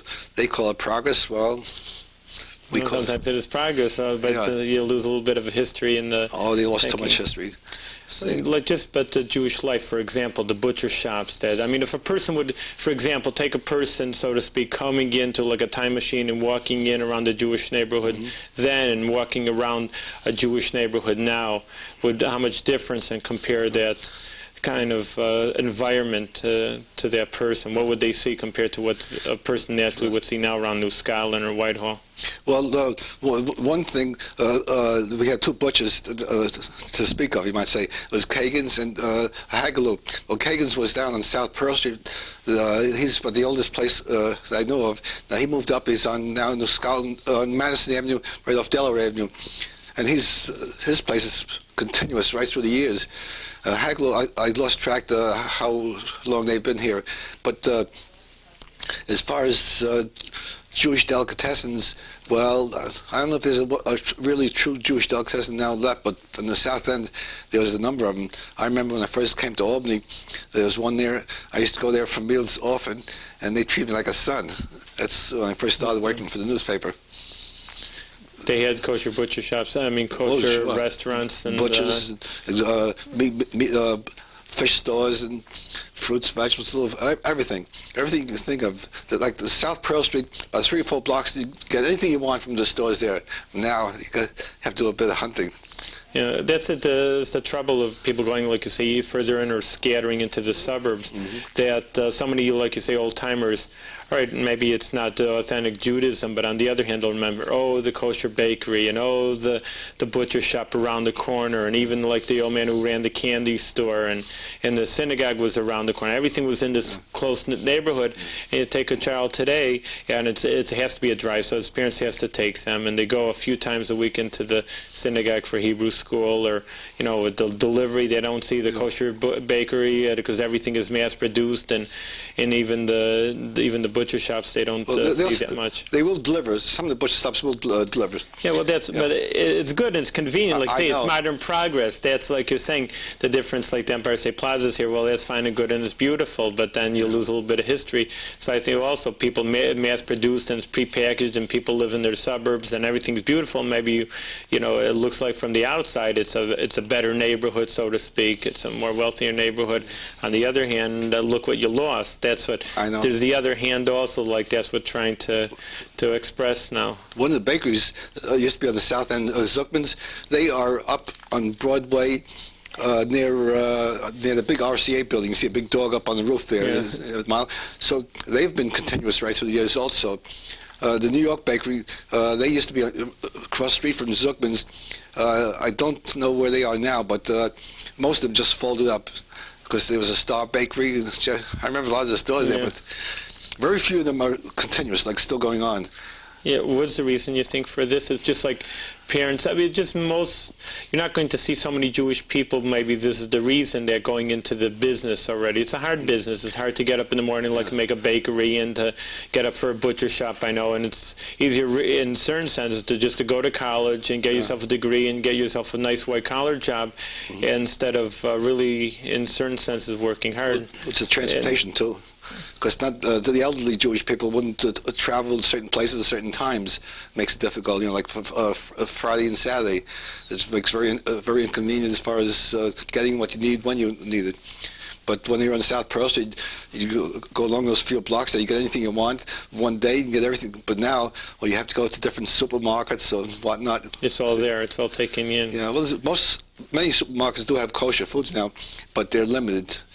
Yeah, they're limited, and the flavor's not there going into a supermarket compared to the old stores over here. Sometimes you go into, and of course we go into New York City a lot. It's only a few hours away, and just that flavor of a Jewish neighborhood is something special, really is, and you don't know how much you really lost until you see it again and see how it's nice. Walk up and down the block, and your friends are up in there. So like I say, you get into a car, get into a supermarket, run in, run out, and you don't see and you don't know anybody, and people from all over. And, on one hand, I was saying it's convenient. No one's saying that it's a bad thing. But on the other hand, that's it. How much have you lost in social response and how much togetherness? And a lot of that, I say, is really the demise of the Jewish community. For example, it's just become so mobile. Everybody's running here and there, and no one has time to talk to each other and get together. Or the synagogue has not become the central focus. It's become maybe the television, maybe it's other social programs that they have. Yeah. But it's broken apart in the meantime. Well, at Temple Israel, they seem to have a continuous flow of different programs to attract people for nearly every night of the week. They have so many different programs, so that kind of compensates a little bit for what you lost in the South End. In fact, if you pass Temple Israel, the back door is plastered with all kinds of signs at different events. There's always something. But just to walk it's hard for children, though, today to really walk in there. And everything's dependent on the parents. You always said the parents have to be the chauffeurs. And you ask the parents, what do they do all day? They're carpooling from one time to another. A kid can't take a bicycle or just walk down the street. I mean, things happen, but it's just, like I say, I don't think the Jewish flavor is there. It's unfortunate. It really is. And people, went out into better homes and better neighborhoods, and they didn't understand what they were really leaving behind. Well, see, Albany isn't the only place, because when I was living in Brooklyn, it was just as similar to it, because when I came back from military service after about 6 years, so I noticed my old neighborhood, it turned to half black and Puerto Ricans and everything else. I didn't recognize it. So over here, it's changing just as much. You go downtown, you don't see what you used to see, Yeah, well, that's the changing neighborhoods. It's the story of America. And the wandering Jews, they're always going somewhere. It says they have wandering Jews. They're in America, and in America they're changing neighborhoods. Well, you should know that Albany is actually better off than in many communities. They're still wandering. They're still running away and trying to pick up. And like then the Jewish community, like the synagogues or the Jewish community centers and things like that, it's hard for them to keep up. They can't keep jumping suburbs as they're fleeing. At least, I thank God that at least the Jewish community in Capital District is very stable. In their neighborhoods, they're their neighborhoods, like you say, New Scotland, Whitehall, or the suburbs in Schenectady. They also have their strong community, and it's very stable. So that's important. Even at the campus there, Rabbi Rubin, he tries to help out the Jewish students there. They have a place nearby there where they could meet, and so on. Shabbos house. So, you see, campus is very important. Well, it's important for the community, but a lot of times it's mainly those students are non-capital district students. They're coming from New York City, Long Island, which, of course, any community has an obligation to, even for a visitor, so to speak. If you can say if a person who's visiting for 3-4 years, they're already a resident. But in a sense, they're transient. They're going back and forth, and then most of them are not going to stay. But still, they're in our community, so that's important to invite them in also. But again, you say it's just the nearness. So SUNY campus, for example, well, it's close enough, and people say, oh, it's just a little car ride. But to walk and to have an environment, they're in their own environment, and they really, again, don't feel feel that the social life of the Jewish people. And again, we know that assimilation is really the cause of the demise of the Jewish community, but it starts really when kids go away from home. At home, that there was the Passover, there was the Hanukkah, there was all the holidays. They remember they go to campus. Again, what's there to remind them? The Jewish community, the Jewish, like I say, the bakery, the butcher shop, the society isn't around them. They just see, they see is community, they see as a campus. Well, some of the Jewish homes invite in students for certain holidays, different events. No, it's important. No, it's good. I'm not saying it's good for what everybody does, but like I say, it's just that added flavor of, like I say, a Jewish community that has been lost about, I think, since like 30 or like maybe even let's say post World War II. It seemed that before the World War II, that there was just a neighborhood to keep people, in their Jewish frame of mind. Now you have to really do something, or you have to be active, you have to go there. And it just, it's important also. A person should do anything. It shouldn't just be the flavor. But some people just really, you see how important it was, because a lot of old people, what do they remember? It was just the flavor of that old community. With just these storekeepers there. Occasionally, I try to meet some of the old timers, and I try to videotape an interview. Really? Then you have first-hand information on what you're actually missing, because the old timers could tell it best. And they know the community. I enjoy also, like you say, I enjoy talking to the old timers. It's, they tell you what it was and what it has been. There was, probably it's hard statistics. I know it's very interesting, even now we're talking about 50 years, 100 years ago, but even through the past few thousand years, and the Jewish people in diaspora, very hard to get good statistics, because the Jewish people, I guess, weren't into it. Like in today's society, everybody wants to know inflation 0.01, and everything's a number, and everybody has to have a graph and a research about it, and I guess it wasn't just that important to the Jewish people to keep those numbers. But are there like different numbers, like you say, of the Jewish community 50 years ago, 100 years ago compared to today in the population, or is just those statistics don't exist? Well, through this Jewish genealogy that I'm doing now, or working on, I'm acquiring books, records, and pictures. I have quite a library of my own, so I'm learning quite a bit that I've missed personally that I didn't know about before. But eventually, this will be turned over to Temple Israel for their library, so the public could come there anytime, do some research of either their ancestors or the old neighborhoods. They'll see things there that they may not have seen before or didn't know that was available. So I'm learning at the same time. But that genealogy really goes to the 100 years of the, like taking pictures. Oh, here's your cousin, here's your second cousin. It's just only contained in the capital district. Well, most. Or you're not going. People go back even to Europe, and nowadays it's really become an in thing to really look up somebody's roots. Can go back. Some people have gone back to the 1500s, really 500 years back. I'm getting documents, pictures, and other things from other countries through connections with other people. And, like, for instance, some time ago, I have a large quantity of old photographs of Israel and Germany, what's been going on there, and so I couldn't use them here, so I turned them over they have them in the Tel Aviv archives now. So at least they will make it available if someone here needs something. They might find their ancestors in those pictures. Yeah, you never know where. Well, because people have cousins, like you say, they came from Europe, and some family went to Israel, some went to America, and people don't know. I told one person he had just a unique last name, and I was reading a book about the Holocaust, and I saw that name, and I can't believe there's it's not like Cohn or Katz that there's 500,000 people with that name. So I told him about that, and you can look for links. I guess if you have a unique name, it probably would be easier. But the connections are there. You never know where the people are. And people, again, I say it's really a shame, because maybe it isn't Judaism per se, but in a way it is, because what do we say every day? We're the descendants of Abraham, Isaac, and Jacob. So the genealogy is that is Judaism. Why are we Jewish? Because of our parents, because of our grandparents, and it goes on. It's a golden chain. So in a way, it really is important. It's not the utmost important. It doesn't really make that much a difference who your exact answer was 200 years ago. But on the other hand, it is there, and it's important that this is what we are. People think we're products of the 1980s or the 20th century. No, we're products of something that's gone back thousands of years, and that's who we are. the genes inside of us, and maybe we're more modern, our clothes, our automobiles, our computers, but what we are is just a connection, an extension, really, of all those generations. So, no, I think it's a very Jewish idea to look into someone's roots and I to look enjoy back it. over there. It's a challenge. See how far back you can find people from your ancestors. Have you done it for yourself? Your own? Sure. That's what got me started. Oh, really? I try to see what I can find from my grandparents from Bucharest, Romania. I find it very difficult to trace them back, but I'm trying. In fact, at the library, I found a book of the Gerbers from the 1700s.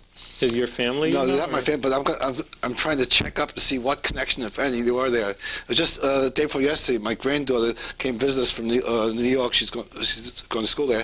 She brought a fellow with her, a boyfriend, and his grandparents' name is Gerber. Same as mine. I like that. You never know. It's such a coincidence. Maybe there'll be a connection there. You never know. Well, let's hope, because every little bit, like a jigsaw puzzle. It really is. That's what I say. I haven't done it myself, and I've read about it a little bit, and I really have a feeling it's one of the projects I'd like to do. My wife's family actually has a whole document that goes back even to 500-600 years, so that should be a lot easier to really research the family. But as family spreads out, almost geometric progressions, you can have fifth cousins down the line, and like you say, what's the last name? I mean, that's at least a link, a direct link. There may be something there. Well, I've been getting piles of stuff from different genealogy groups around the country, because my name has been entered as starting a new organization here. So they've been sending me literature. Oh, I got a pile of stuff now from all over. But it helps. It helps everyone. Well, that's all the connections. Just information, that's really all it is. Yeah, we all help each other. You know that people, I think, have the wrong connotation that they think that the Holocaust in Europe really destroyed, the Germans destroyed all the records in Europe of the Jews and a lot of cemeteries. But, well, I've read, again, I haven't done this. I really like to work on it myself. And I think, I also find it very interesting, an idea of a project. I'm sure it'd be even more interesting, like you say, once you get into it and you start finding one more piece of the puzzle and even more about your roots.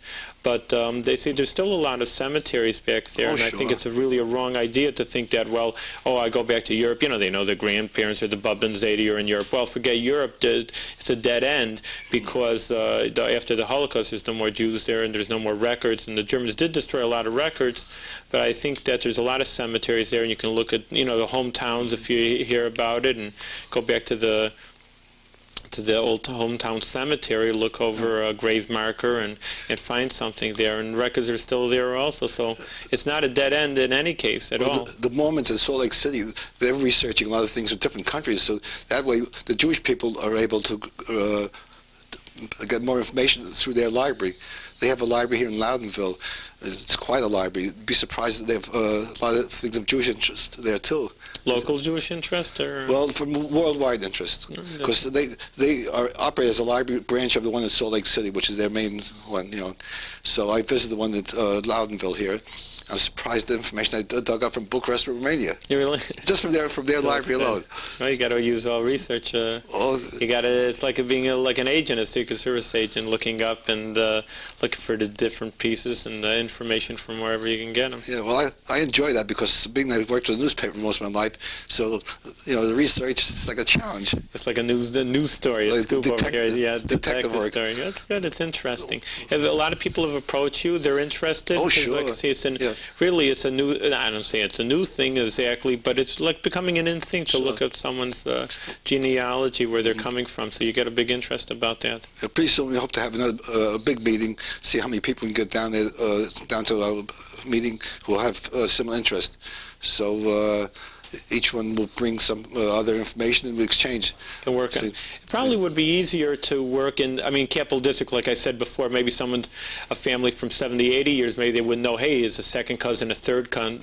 Instead of going back even hundreds of years, just containing the people. Well, it wouldn't help for me. I'm not saying I'm only here for a few years, but hey, for the hometown people, that people who have been living in Capital District, or they know their Bubby and Zadie grew up here, and maybe they've even lost links with, I've told people, oh, you know him? Yeah, he's my second cousin, and I haven't seen him for 5 years. years. So, you know, but even then, people just look at their immediate family. Well, not so immediate, I'm saying second cousin, third cousins, but probably would be interesting for them just to find out about their just regular circle. Well, there's going to be April the 9th on Washington Avenue, the Public Library there. There's going to be an annual event there for another genealogical organization. They use the wall as a big bulletin board. Everyone puts some notes and things there. They exchange information. Yeah. They come from different states here. That'll be something interesting. It's a very central idea. Well, you have to do that. You have to get a central organization to work on that. We all help each other, and and get to the. Eventually, maybe we make our goal. See, all right, one last word, Mr. Gruber. What about the future, the Jewish history? Are you still revamping it, or you pretty much came to a full idea of the history? I'd like to get someone to take over, have a second printing or of volume 2, because there's a lot of material that didn't go in here, and since the book was published, people tell me a lot of things that should have been in there. So if and when I find the right person, well, I would gladly help them. If someone else wants to put out a volume 2. And once you give out one, I know there's always somebody out of the woodwork comes up, hey, you know, here's some tidbit of information, another picture, another little idea that they could really you know, add on and to be useful. So those things probably will constantly always going to be something, appendixes and footnotes to new ideas. Revise. Yeah, revising. That's probably is a never-ending project and something I have a lot more that should have gone in here, but you can only get so much in there, you know. Yeah, be encyclopedia already. Limited, the cost, etc. Yeah. At the time. This was kind of a rush job. It was less than a year it took to put this together, but still, you know, did the best we could. Yeah, as I look through, it's a good idea, and I think that's important, especially someone living here. It's interesting, like myself, just even a newcomer to the Capital District. It's interesting to know that, you know, you're living in a place. What was the history of the situation? You have only one little city in the whole world that you're living in. You should know the history of it, especially for a Jewish person. It's interesting, Jewish community, and surely for someone who, you know, like you say, has the Bubby and Zeda here, and has their grandparents, and they're here, and to see where the neighborhoods that their parents grew up in, or the grandparents, or surely for themselves to reminisce and to remember the memories, I think, are important. So I think it's a useful source that I think if you've given to the Jewish community, and I thank you, Mr. Gerber, for coming here today and talking it over, and there's always more ideas coming up. We'll have to talk again some other time. Sure. Well, I look forward to it. I have plenty more to show you and talk about. And I'm always digging up more information. All right, thank you. You're welcome.